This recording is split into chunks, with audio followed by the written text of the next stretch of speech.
Ladies and gentlemen, Welcome. to the Blockbuster Buffs. Blockbuster Boys? No. All right, let's start over. Cut. No, that's actually kind of fun. That What? we're still debating the title at the start. Leave it in. All right, welcome to Blockbuster Buffs. We out here. I am Matt. I am Blockbuster Buff number. Well, first. I'm first. I'm Joe, and I'm also Blockbuster Buff first. Perfect. Nice. Tied for first. We're Can't both be first. last. If you're not first, you're last. That's Ricky Bobby style. You know how it is. So we are here on the All Days Off Network, bringing our hot takes on cold flicks for y'all. Cold or not so cold. Old or not so bold. Yeah, really, whatever strikes our fancy, that's what we're talking about. But we do have a cool little framing device, which is that we are going to do the show in seasons.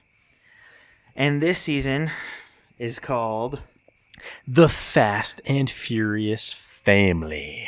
We're going to find out what the family's up to outside of the show, outside of the Fast and Furious mindset.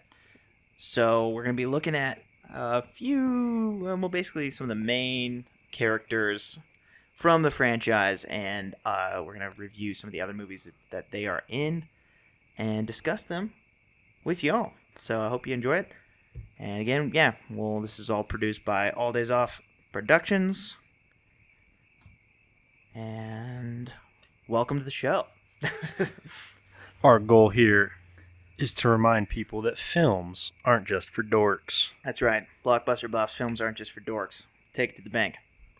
So if you're going to follow along with us on this season, today we're going to be talking about Fast 1. The start of it all. Exactly. I guess is it the Fast and the Furious? I think it is. It is The Fast and The Furious. Which is key. Not to be confused with Fast and Furious, which is easy. A totally different movie. Completely. That's actually Fast 4, as I like to call it. Then we're going to be watching Pitch Black for our Vin Diesel pick. Dungeons and Dragons for Michelle Rodriguez. For Jordana Brewster, we're going to do The Faculty, Fast 5. Again, we're going to kind of get reintroduced to the family. We're going to do Four Brothers for Roman. What's his real name? Tyrese Gibson. Yep. And then for Han, who I don't remember his name. You're skipping one of the most important people. Which is? Paul Walker, dog. Oh, he's last. Oh, you're right. My bad. Keep it going. Yeah. Best for last. Yep, and then for Han, we're going to be doing Bullet to the Head. Which also has one of our main villains, Jason Momoa, makes a debut in Bullet to the Head. He really does, yeah. Because we're going to be finishing up with Fast X. But yeah, we'll do The Rock? Baywatch for The Rock. Then we'll watch Fast 8 for, oh my gosh, Shaw. What's his real name? Jason Statham. We're going to do The Italian Job. Oh, yeah. And then we'll also get the Car Sorceress, Charlize Theron in there. And Yep. Then for Brian, we're going to do Into the Blue. And then we're going to finish the season with Fast X. So keep all those movies in mind. We're going to post them on socials and stuff too. So anyway, welcome to episode 1. Quarter mile at a time. We're talking about Fast and Furious 1 today. It's going down. Let's give people a breakdown of what they're going to be hearing. What's the general direction? How's this formatted?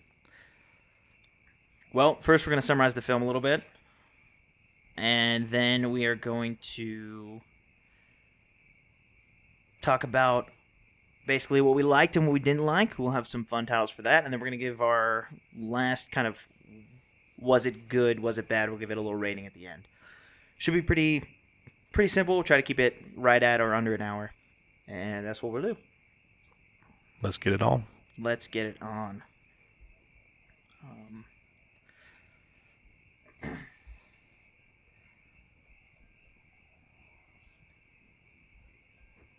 For those of you that haven't seen The Fast and the Furious, it came out in 2001, almost 23 years ago.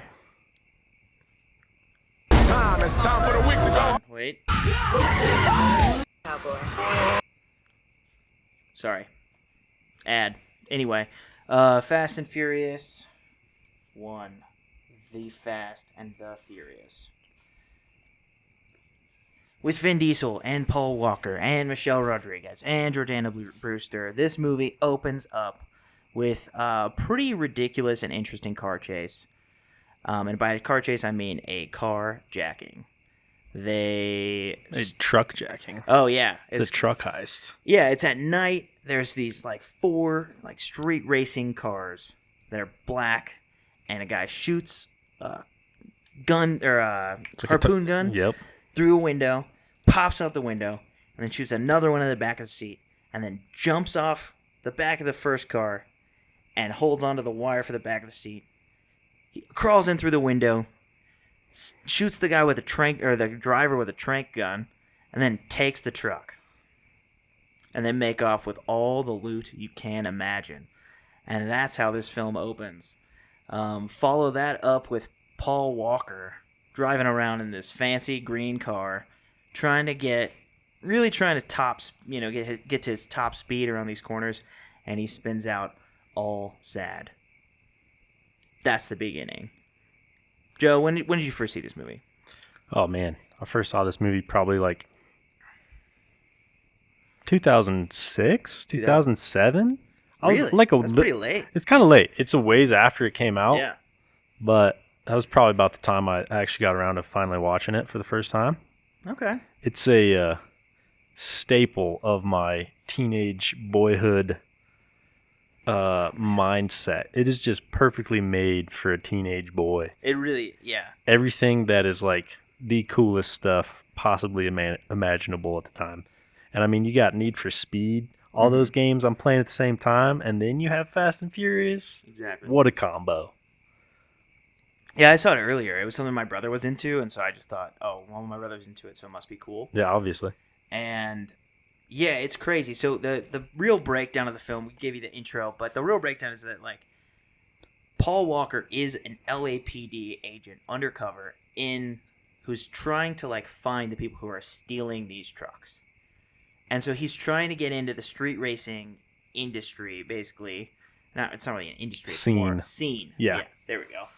So he's trying to get into that scene he makes a fast car, and he's basically he's trying to get in through Dominic Toretto, who is Vin Diesel. And he does that by going to a sandwich shop, and he starts to fall in love with Mia, or Dom's little sister, Jordana Brewster. But yeah, he's trying to get into the scene. He wants that respect. And you can tell that he is pretty much made right away. He is, but he does have a backstory. His backstory is not just straight up cop, but he grew up in Arizona and he lifted cars. Okay. So he spent 2 years in juvie. So he comes in with some street cred as well as some driving ability. He's not a total noob, just trying to figure out what to do. He knows cars, he knows how to drive, he can figure it out. And in their first street race, what goes down? Well, first, I want to, just before that, because I thought the scene was kind of cool. It's not really cool. It really just shows us what Dom can, what kind of presence Dom brings to the table. It, introduces the character of Dominic Toretto really quite well. So, like I said, Brian's going into the sandwich shop they have every day, and he's, kind of chatting up Jordana Brewster. And then Vince comes in, and Vince clearly has a crush on Mia, and he, picks a fight with Brian, Paul Walker, and they get to scrapping out in the parking lot. And the whole time, Dom's head is in the background, through a glass, through a, I don't know, some kind a of screen window thing, yeah. Yeah, and he's just doing clerical work basically, which is funny because we never see him back at this shop ever again. He's just always in the garage. But yeah, we see him just kind of doing clerical work, moving papers, kind of walking around. He grabs his soda and stuff, and then finally, Mia's Dom, get out there. And because they're scrapping like in the street, basically, like Brian and Vince are scrapping, and they're fighting. They're getting pretty serious, and Brian is just he's dominating the fight for sure. But Dom comes out, and everybody in his crew like chills out, and he like pulls Vince, tells him to go inside, but he commands this whole crew. Like it shows us that like he has like patriarchal style authority. He is the top dog. Exactly. He is the man. And not just, we find out later, not just in the street racing game, but it kind of sets it up really well. Like, I think the writing is actually kind of sharp here. Because Dom knows where Brian works. And, like, says, like, hey, you work at this guy's shop, right? He's like, you just got fired. Like, he clearly has enough credit and enough, like, power in this world that he can fire employees that aren't his. Like it just sets up really like tightly that he is the man. And so Brian doesn't get fired because secretly he's the shop owner like has some criminal record and they're gonna expunge it, and so the shop owner can't fire him. But yeah, so they get to this first street race. Brian tries to get back into this crew by showing up with a bunch of nos, and he's trying to get the respect of Dom. And this is like the first. This is interesting. I think they did something that wasn't done before. Like I think the reason why this franchise kept going is because they were able to make you feel, despite the bad, like cringy CGI we see now, but at the time it was strange to like see them show up to the line, start their engines and just like fly off, and then Brian hits his NOS buttons, and like the whole world around him just like glimmers and kind of like bleeds together, like blurs, yeah. And like you see his face and you hear nothing really but his like breath, and like a faint rev of the engine, but it like kind of cuts everything down, and then you do kind of feel what it might be like to go 160 miles an hour in a car. And that is what I think hooked people into this franchise entirely. I'm not sure if you agree, but I think that maybe was the first step. Like the first drop in the bucket of like, this is something that's not just like hacky schlock. For sure. And like what that scene does is, for one, it introduces this idea of NOS that was pretty new at the time for just like being a general like car racing use. Like like NOS was a newer thing, and so a lot of people didn't even like, for one, know what it was, but two, like know what it could do. Yeah, I had no idea. Yeah. And so these guys are starting to use NOS, and the filmmakers put it in there because it's almost a hack. It's like a racing hack. If you got NOS and you know how to use it, you are going to beat a car that doesn't have it. Yeah, I forget that. Like, they introduced us to NOS. Yeah. Like, I don't think the NOS energy drink was out yet. Well, no, it wasn't NOS energy, but NOS is a real thing. I know. But I mean, like, I don't see think what you the mean. energy, Yeah. like, I don't think the culture knew enough about NOS. Oh, no, not to, at like, all. know, for a brand to be like, we can capitalize on that. Yeah. Like, I think that's where we're at right now. It's so far in the past that we didn't even know that, like, nitrous oxide was anything other than the thing you huff at the dentist's office.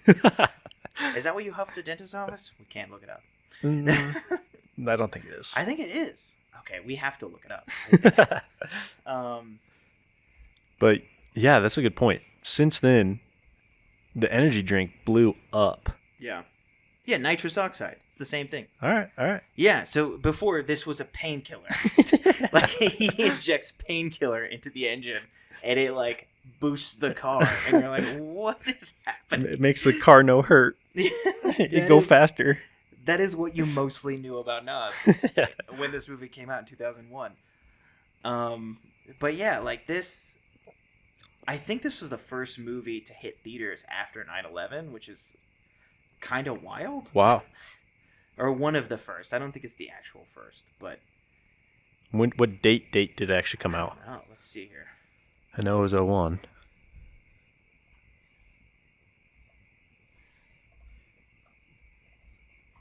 It would have been an absolute, like, Oh, no, it was before. Good. okay. June 22nd, 2001. That's better. That makes a little more sense because it would have come out as a summer blockbuster, I imagine. Right. That's a good point. So Paul Walker loses the race. He does. And what's his vibe when he loses the race? He's excited. He's still kind of stoked, and he's like, I almost had you. Yeah. And what does Vin say? You almost had me? Ask any real racer. You could win by an inch or a mile. Winning is winning. Which is like, that line hit. I know that line. Why do I know that line? Because that line was hardwired into my brain Yeah. as like a 9-year-old watching Fast and Furious in 2003 probably. And just like, oh what? It's like if you ain't first or last, but for a totally different generation and a And totally it's different reason. Like, actually serious. It's Yeah. not satirical. They are not joking in this Yeah, movie. That's the no. other thing that's insane. Absolutely not. They're not joking at all. And so right after this, the cops bust the street race. They close down the streets, and a pizza guy pops out this is before the race. We're backing up a little bit. A pizza guy pops out, and one of Dom's crew's like, "Streets closed, move it, pizza boy." And the pizza boy is the director of the film. Just a little fun fact I found out in the extra features I watched last night. Oh, nice. That is a fun fact. Yeah. Rob Cohen is the director's name. Mm-hmm. And so the police break up this scene, this race. Everyone splits. Dom drops his car into a parking garage. And then he's about to get pinched as he's walking down the street. The cop recognizes him. He's not even in the car. Yep. And he runs down an alley. And as the car's chasing him, Paul Walker shows up and picks up Dom. And this is how he gets into the crew. Is that he picks up Dom, so there's some respect there. And then when they're getting away, they end up in the wrong territory. And this is what introduces us to the gang kind of culture of the car scene. They end up in the wrong territory, and these guys show up in motorbikes with Uzis and tap on the window, and they're like, "Hey, follow us." So he follows them, and Brian follows them. And let's see who this actor's name is. I don't want to get it wrong. And this is where we meet the villain of the film, Johnny Tran, played by Rick Yoon. But yeah, so Johnny Tran is the guy. And Johnny Tran and Vin have beef because apparently Vin sold him some things that didn't work out, I guess, or I don't know. They don't really say. They just kind of gloss over He it. slept with his sister, too. Oh, that seriously? comes up. Yeah. That does come Yeah. Okay, so that's why they have Yeah. beef. Yeah. Vin slept with Johnny Tran's sister. They got some car part beef. Yeah. It's a whole thing. And so he's like, Johnny asks, Vin, "Oh, is this your car?" And Brian says, "Yeah," because they race for pinks. Brian put down his car to get into the race. We forgot to mention that, but so technically, it's going to be Dom's car, but Dom's like, "No, I haven't taken delivery yet." Which is another, he's got a real code. We got to remember that Dom has a code, so let's make him say some code thing. And then Brian's like, "Oh, yeah, well, I mean, he won it from me." And then Johnny Tran's like, "Oh, so this is nobody's car."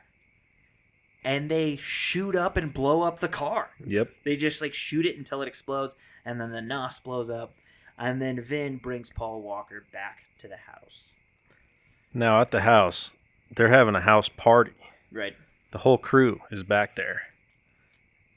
And Dom's pissed. Dom's pissed, but before Dom goes inside, Brian's about to walk off down the street.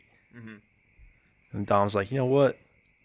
This guy earned my respect tonight. I'm going to invite him in for a beer." So he does. And when he gets inside, Dom just about kicks Vince's ass because he's so mad they didn't come looking for him.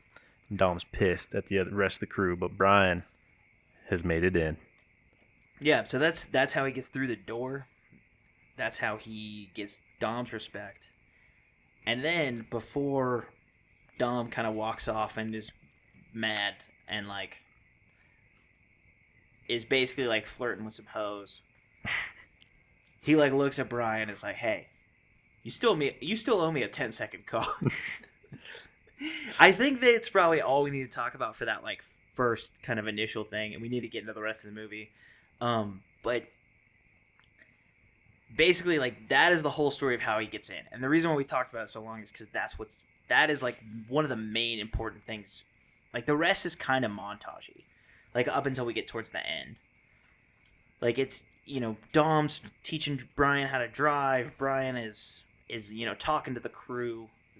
Brian's able to get a kind of a beat up car from Impound that they just basically need to, like, fix up to make it worthy of, replacing the car that he had before.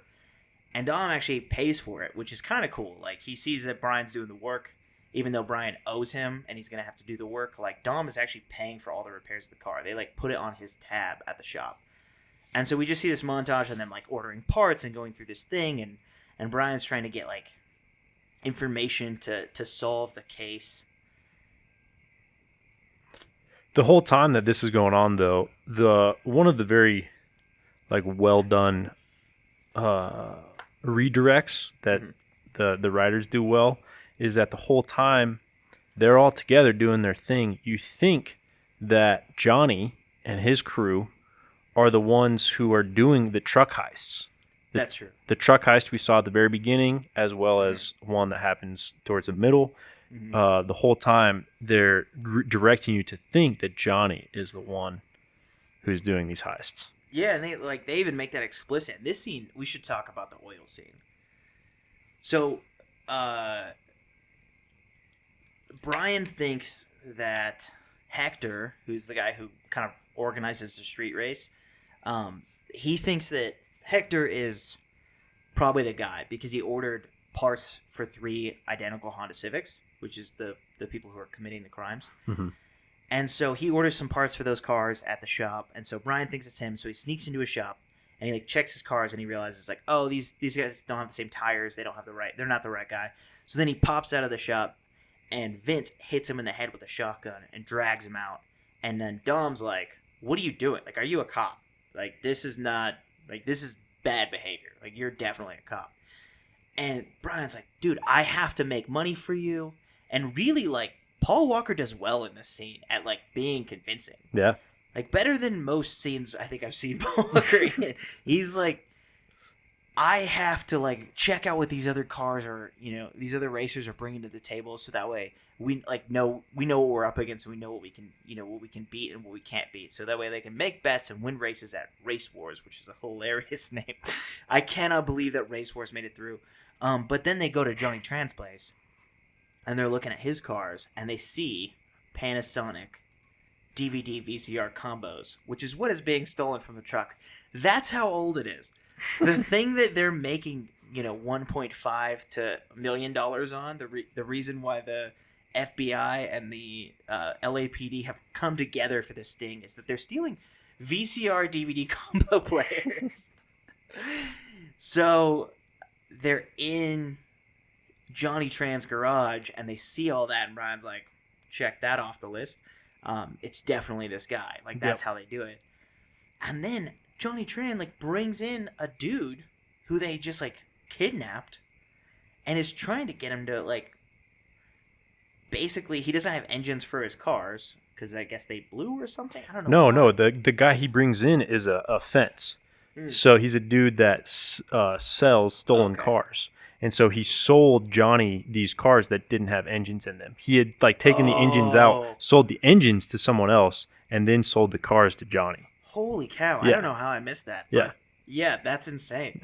And so what is Joe, take over for a minute. I want to hear what you have to say. I mean, Johnny brings him in, beats the shit out of him, and he's like, you better find me those other engines. And pretty much just, like, tortures him, which, like, reinforces the perspective that Brian's getting at the time. Like, oh, he's for sure the dude that's stealing all these DVD players. Just because he's, like, just villainous. It's brutal. He takes a pump and he pumps motor oil into the dude's mouth. Yep. Like, brutal. Ugh, it's gross.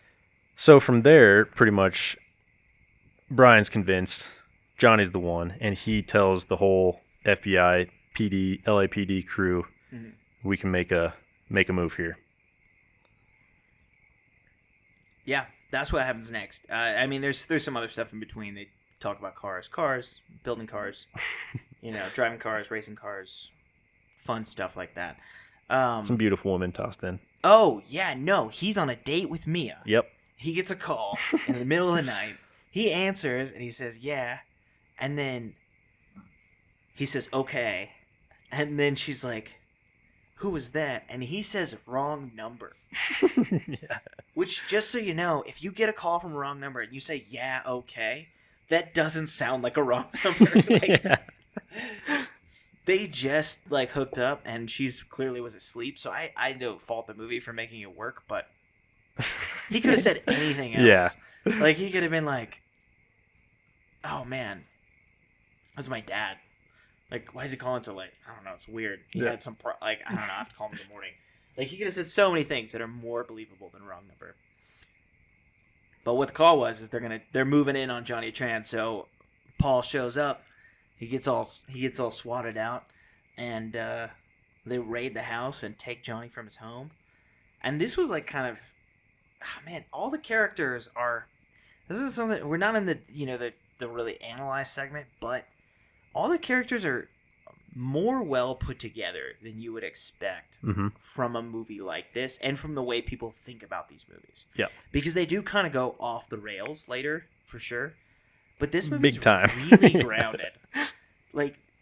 Johnny has a culture. His family has a culture. Yep. And it's probably stereotypical, and it's probably not very positive. Not even positive, but it's probably not very accurate representation. It might be.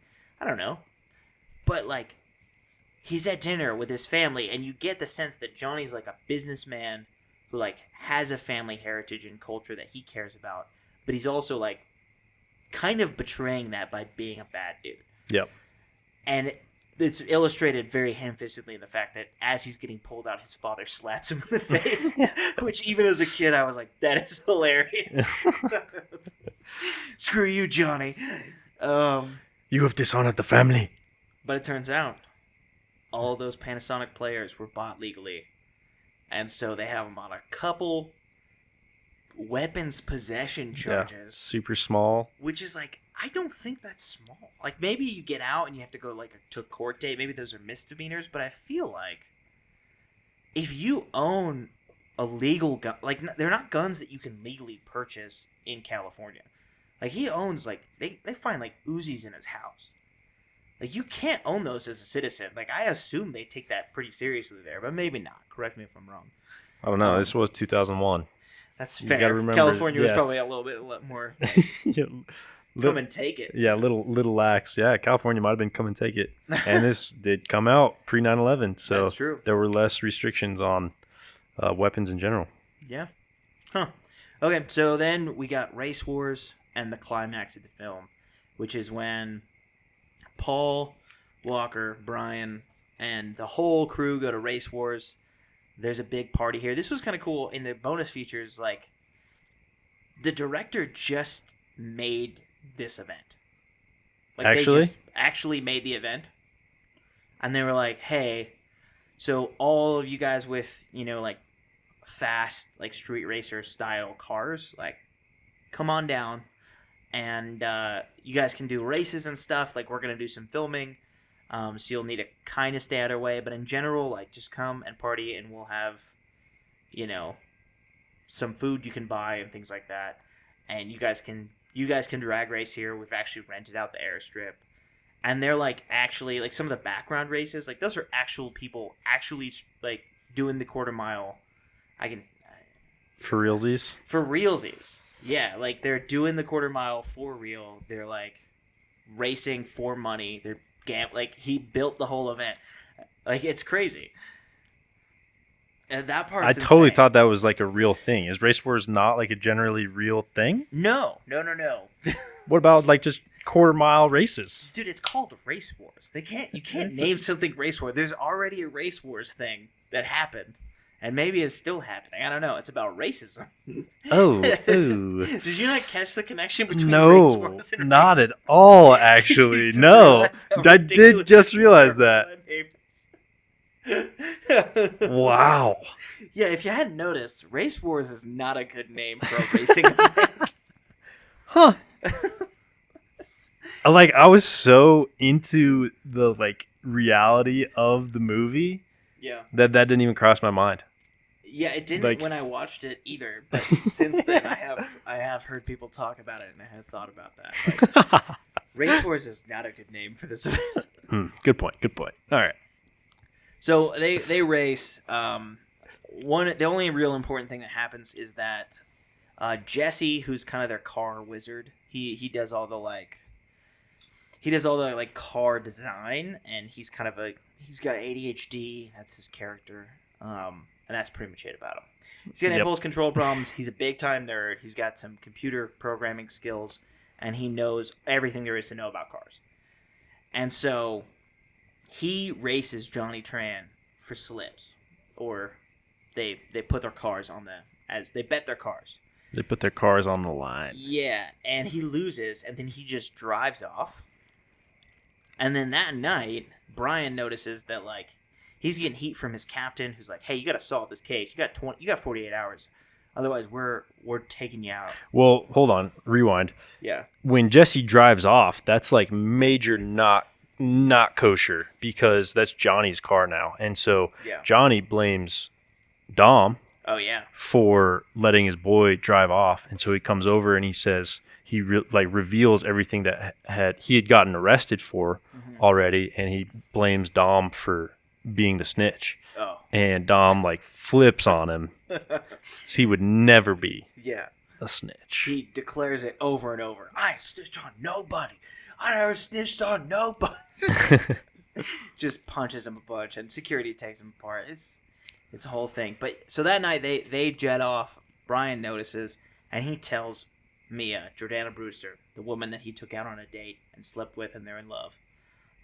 Obviously. And he tells her, "Look, I'm a cop. You're mad about your brother doing this dangerous stuff. If these truckers are getting armed, if you want to protect Dom, you got to tell me where they're going. You got to help me find them. You're the only one who can help me." And so they take off and they try to find basically this, Dom's crew and the truck they're trying to hijack. And that's where we get into the climax of the movie, where they do eventually find them. The trucker is armed. Vince jumps up onto the front of the truck and then is shot at by a sawed-off shotgun. Ends up flying around the side, and is trapped in the passenger door with the cable that he used to shoot through the back of through the front window. Yep, through the front window, tied up around his arm. And again, Vance was on the side of a truck in real life. He had his arm. That was fake, but they had it taped up on him, and he was hanging on, and he was strapped in, but he was legitimately on the side of the truck driving around. A stuntman did the jump, but all this is practical effects, and it's kind of a dumb way to steal a truck, but it does feel very real. Mm-hmm. And so Dom's trying to get Vince off the side. He can't jump off because he's trapped. Letty tries to distract the guy by becoming an easy target for him, and the guy shoots her tires out and she crashes. The other guy, what's his name? The other guy in the crew. Yeah. I don't remember his name. Leon. Mm-hmm. Leon goes to save Letty, and then that's when Brian and Mia show up. And at this point, Vin's car gets shot up too, and his tire gets blown, so Vin can't keep up anymore. So without Brian and Mia, Vince is done for. So Brian and Mia show up just in the nick of time. Yeah, Brian jumps off of the car. He unstraps Vince. They dodge a bullet. They jump back onto the car. And then Vince needs flight for life out of there because he's been shot a couple of times. And so Brian calls in a police helicopter. And Dom, as he's saying that he's an officer, Dom just is staring at him with this horrible stare of I'm gonna kill you. And you could tell this was great acting too, because Brian he does it. He kind of resigns, and you can hear it in his tone that he's like, "My cover's blown. I'm losing these people. Like, this sucks. I like these people." And he's talking on the phone, and then when Dom hears him, his voice like cracks a little bit, and then it gets way quicker, and he's like he's quivering a little bit, like But scared of Dom. But he keeps it cool too. Yeah, he like still keeps his cool, but Yeah. he knows like it's like it's a little bit of an inflection that says like Brian or Paul Walker can actually act, and he unfortunately never showed that again in any other movie he was ever in. Which, no shade at Paul Walker. I love these movies. I love Paul Walker, but I don't know. Like, he does a good job in this movie, and I actually looked for best Paul Walker movies. This is the one that everyone says is his best movie. So they say Vince. It's a whole thing. And then Johnny Tran shows back up at the house. right as Brian does too. Oh yeah, Brian lets Dom go. He drives back to the house. He has a run-in with Dom. He's like, Dom, I gotta take you in. And then Jesse shows up, and they're like, Jesse, where were you? And then Johnny Tran comes by and kills Jesse. And they chase down Johnny. They kind of get him. Oh yeah, Paul does get him. He gets him. They have him call 911. And then this is like the final of the film. Like, it's literally the last scene. Dom and Brian are chasing these two motorcycles who drove by with Uzis in their car. Brian finally actually shoots Johnny, and Dom stops and drives away, and Brian sees him and follows him. And they stop at a train track, like a railroad crossing. And rolls down the window. They talk to each other, and he's like, I used to race here as a kid, and from here to that train, or to the train, is exactly a quarter mile. And I don't care what you do, but when this hits green, I'm going for it. And so they do their race again. And do you remember who wins, Joe? I thought they tied. Don't they tie? Brian wins. What? By like a little bit. I'm pretty sure it's really tight. They kind of tie. But like at the angle I saw it, Brian comes out just like a little bit ahead. And whether it's an inch or a mile, you win. But the train comes through right behind them. So they like have this cool moment where they jump like over these train. They hit the railroad crossing, and it like bounces their cars up a little bit. And they like bust through the guardrails, and then the train comes right behind them. They both barely miss it. You think like, whoa, they did it. And then Dom hits a truck and flips his car, and Brian drives under him, and like Dom is screwed. But as the police sirens were in the background, and as it's clear Dom is about to go to jail, even though he said earlier, I'd rather leave in a body bag than go back to jail. They get out. Dom's clearly hurt, and Brian tosses him the keys. It says, I owe you a 10-second car. Dom drives off. End of movie.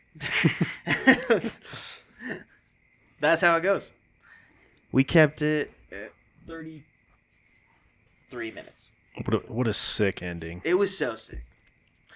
Okay, now we're going to get into the real... All right.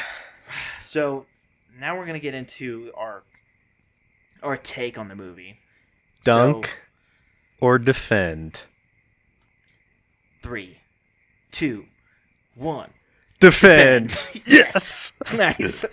Oh gosh, I'm so glad neither of us are dunking on it. Yeah, this movie is dope. It is great. It just gets me fired up, dude. It gets me so excited. Like, I'm just cheesing. I'm just smiling the entire time. It's stuck on my face. The smile is stuck on my face. Fun. It's such a fun movie. It's not smart. And don't get us twisted. Like, the show is, Blockbuster Buffs. The show is Blockbuster Buffs. Films aren't just for dorks, but don't get it twisted. This movie is not like a smart, heady movie. Like, this is a fun movie. Like, it's exactly what it's supposed to be. It is a blockbuster. I love it. I love it too. And like, even though you can easily write it off as being cheap because it's a blockbuster and just because like the general content, like Mm-hmm. we already said, the writing was pretty clever. Like there's some good writing put into it that actually like helps the flow, helps the characters build, and helps you kind of like. I think the best writing part for me was the redirection of attention off of Vin Mm-hmm. and his crew as being the car thieves and onto Johnny. That was the best writing part for me. Yeah, I think you're right. I think they kept the mystery alive, Yeah. which was just a good like. When we say the writing is good, what we mean is that the structure of the writing is better than it's given credit for. Like the actual lines are not always bangers. There's some like funny. They're pretty campy, I think. Yeah. Like the dialogue's a little bit campy and stuff like that, but the actual like structure and the efficiency of writing like is there. Like there's positives to be said. Like there's good things about the writing in this movie. The problem is it's not great on like just to be fair, doesn't have good dialogue. Like it just doesn't. Yeah. And like the characters themselves are all a bit caricatured. Like they're all kind of like just a representation of a type of person. Like Yeah. Vin being the ultra macho leader of the pack, and like Brian being the hot-headed cop who's got a chip on his shoulder and something to prove, but also like Yeah. does want to earn Dom's respect still. Like he does create a really strong connection with Dom and a very strong connection with Mia. Like it's believable that he does actually fall in love with her. He's not just undercover. Yeah, and Vince is just hothead douchebag. Like Yep. Johnny's mostly just like bad guy, like Yakuza guy. Yeah. Basically, is his caricature, and then Michelle Rodriguez, That's a tough one, huh? Letty's car girl, car girl Carl. extraordinaire, and then there's the guy with ADHD, Yep. and that's it. And it's funny because like if you think about what a general crew would look like, Yeah. this is not it. They're a bunch of misfits, and Dom is kind of like the leader of the misfits. So it's like the barbecue, the maid family is very much so not who you're born with, or not even who your skin type is. It's who you make your family. Mm-hmm. And that's what really like sets off the season of this show as well, is like the family connection. And like they started right from the beginning. Like that barbecue for us is what makes you part of the family. I think that's not just for us. I think that's just everybody. In any of the movies, if you get to the barbecue, which happens at the end of every movie, then except for In the first one, it's in the middle. It's not at the end. oh, that's fair. And then also Too Fast, Too Furious doesn't have it. True, Tokyo but Drift doesn't, but they're not really in the same Right. ballpark. But it's because Dom's not there. yeah, from 5 on, they all have the barbecue. What about 4? 4 is Fast and Furious, and they end where Dom's about to go to jail. So they don't have it then either. But yeah, so it becomes a trope, but like it really becomes a central part of the movie is that the final barbecue. But yeah, they have. I don't know. Like I think it's better than people give it credit for. I'm not gonna say that it's like it's not in the top, 25, 30, maybe even 50 best movies ever made. But there is something like really special about it. And it's definitely in it's definitely in my top 25 favorite movies. Like maybe you maybe are a little bit further. you are a Fast and I Furious am a boy. fan. Matt is an ultra fan of the Fast fam. Yeah, and I think they're good. And I think they're good. And this is something this is a big theme of our show. I think they're good because they do what they're supposed to do. And so like my theory of art, a little bit in film, but in just kind of all art, is like, did it communicate what it was trying to communicate? And I think almost all the Fast and Furious movies do that. Apart from 9, and I haven't seen 10 yet. I'm waiting. I agree. I think this this movie does what it intended to do very well. Yeah. What it intends to do is, for one, give you an awesome, fun story, but two, create sort of like this combination of a found family, like making just like that the bedrock of the storyline, like you create your own family, as well as like just the intensity and the realness behind the racing scene. Like if you're into street racing, then this is some of the shit that could go down. Yeah, they even talk about, like, the actors went to some of the LA scene street races, and they had a couple technical advisors who were involved in that scene.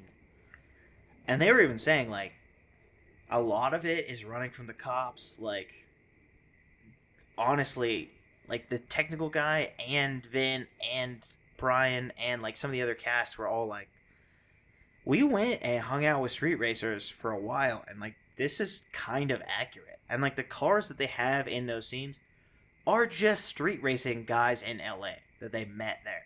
Yeah, sure. Like, they don't have all these cars. Like, they just invited them to set and had them park, and, like, that's what they're doing. So they're just extras. So they had, like, 200 extras at the original drag race. Like, I think they had 120 cars or something like that just, like, lined the scenes. And so, like, they put in, like, real work to make this cool, and it was successful, I think. Even though it's dumb. That's okay. Like, there's dumb elements to this movie, but it's not like, it's cheesy and it takes itself seriously. Yeah.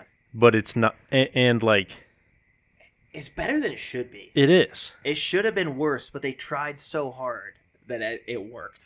And I think, like, out of a lot of the Fast movies, this one is one of the best. Yeah. Because it's ridiculous. They're all ridiculous.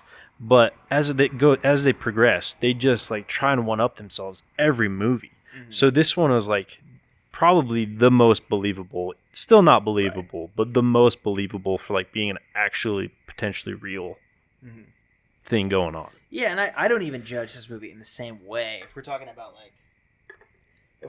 doing what it's supposed to do, this movie's supposed to do an entirely different thing than even Too Fast, Too Furious, or Fast 5. Like, it's not trying to set up a universe. It's just trying to, like, talk about the street racing scene in a way that's, like, kind of a fun Point Breaky cop movie. Like, it's just Point Break, obviously. Like, yeah. I mean, Point Break is better. Straight up. Like, it's just straight up Point Break for cars. Like, it's just, but yeah, it's like they were trying to do something entirely different, and then in order to keep the series going and to keep it interesting, now that they stopped doing that, Justin Lin had to manufacture something new that they were trying to do. And he took all of these, like, elements, like the heisting and the family and the cars, and, like, made something entirely new at Fast 5. Mm-hmm. And it was kind of foreshadowed a little bit in, you know, Fast and Furious, or Fast 4, as I call it. Like, it. And so I don't even judge this. It's a totally different movie. There's not the second one isn't like the first one. The third one isn't like no Fast and Furious movie even is kind of like this movie. Okay, so defend. We both defend. We've done our defense. Feel free to light us up on, you know, Twitter or Instagram or whatever. Yeah, feel free to give us the business about how terrible this movie is. Oh my gosh, dorks. All y'all are dorks who don't like this movie. That's what I say. And films aren't just for dorks. So, our last segment, we got to give it a quarter mile time, and that's what we're calling this season's version of, like, basically instead of giving it, you know, 5 stars. So do you want to explain the quarter mile time a little bit? I'd love to. So if you can get a quarter mile in 10 seconds, that's amazing. That's incredible. Being able to race a quarter mile in 10 seconds is very difficult. Under 10 seconds is almost impossible. And especially for these cars back then, like, yeah, we've got updated cars, blah, blah, blah. But at this point in time, Tesla, Bugatti, I think a lot of cars can do it now. yeah, But for sure. But at this point, the ranking is 10 seconds is incredible. it's a 10 out of 10. 10 out of 10 is 10 seconds. Now, in reverse order of what you might think, going up in time is going down in quality. So a 20-second is very poor, very bad. We're considering 20 seconds to be a 0. So a 10-second quarter mile is a 10 out of 10. 20-second is a 0 out of 10. Are we going to do, is this enjoyment or is this quality? Yes, Okay. both. It's your combo, your personal Your personal combo. of how much you enjoyed plus quality. Okay, yeah, the quality is going to take it down a notch a little bit. But the practical effects do help. Do you want to start us off? What's your quarter mile time?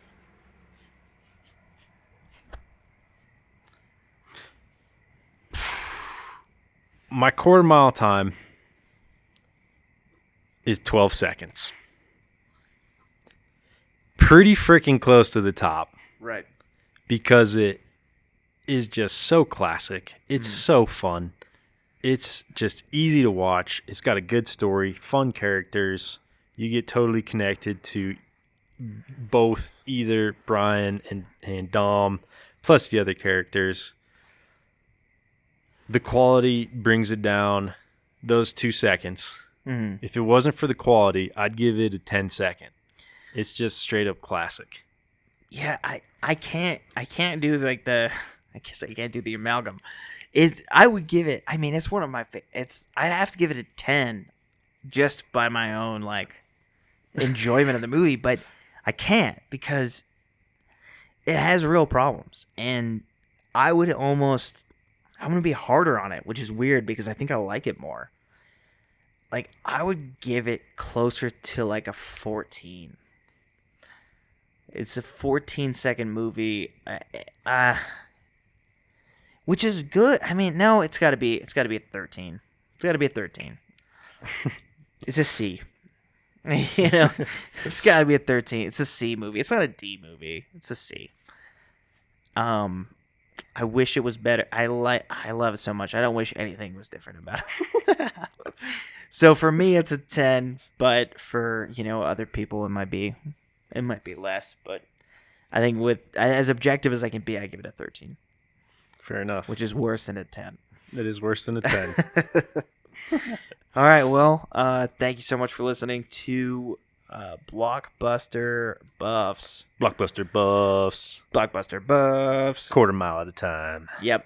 This is our season. It's the Fast and Furious family. Feel free to listen to just watch these other movies.